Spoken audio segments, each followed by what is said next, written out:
Welcome to this week's installment of the 2-Minute Drill. Back with me this week is Nichols head coach Dale Olmsted. The Bison opened the season last Friday with a 30-22 loss at Westfield State.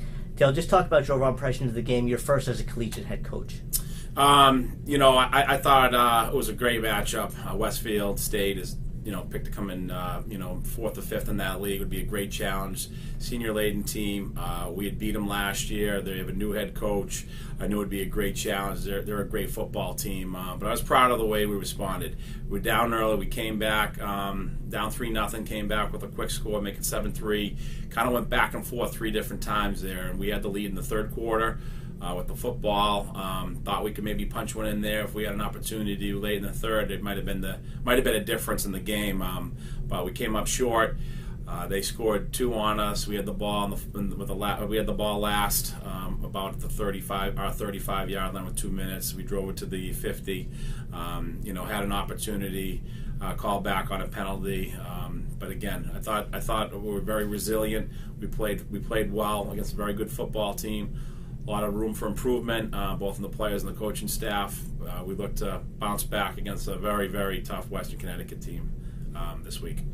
Let's touch on 2 of the stars from Friday night's contest. Quaylen Respis with over 200 yards of total offense, 100 on the ground, 100 through the air. And Grant Klimick, who highlighted his night with a 96-yard kick return for a touchdown.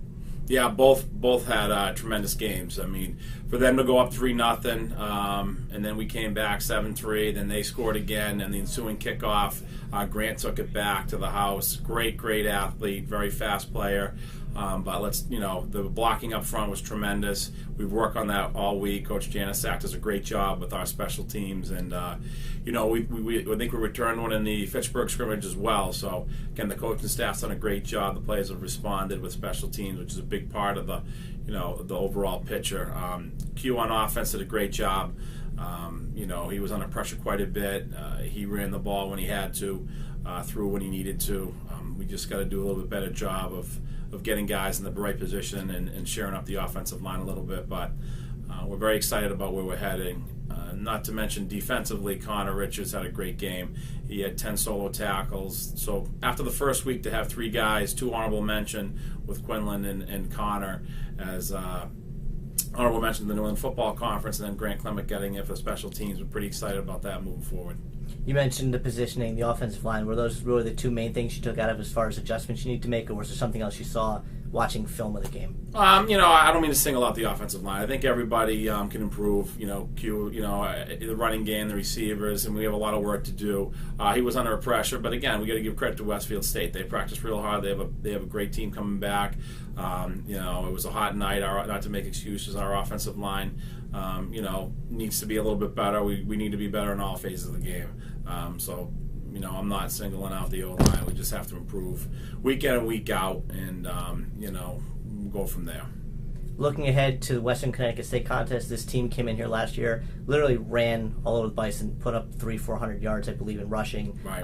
And later on set some NCAA records with those backs. I'm not sure if they're back this year, no pun intended. What have you seen from them, and what's kind of the game plan for the week? They're a very good football team. They're expected to win their league. We have our hands full. There's no doubt about it. We have to play very well to be competitive in this football game. What we can't really worry about our competition. We got to just make sure that we get better. We got to take care of ourselves first. We have to maybe shorten up the game, make small goals. We want to get first downs, hold the ball, stop them on a couple 3-and-outs. We just have to kind of make the game a little shorter, and then at the end, hopefully things will come out well. But they're a great football team, and for me as a first-year head coach in our program from where we're at right now, what a great opportunity. I mean, we're playing one of the top teams in New England. They came off a tough loss versus Hartwick. They were up at halftime. Hartwick came back to win the game. It was kind of a funny game that was delayed by lightning for 24 hours. So, we're hoping that maybe can help out a little bit. They almost played 2 games, one on Saturday, another one on Sunday, so maybe they'll be a little rusty. But I don't think so. They're a great football team, and again, what an opportunity for us, our program, to take one of the biggest teams in New England on. Looking forward to it. Fans can follow along with the action on nicholsathletics.com for all your game day information. Once again, we want to thank Coach Olmsted for joining us on the 2-Minute Drill.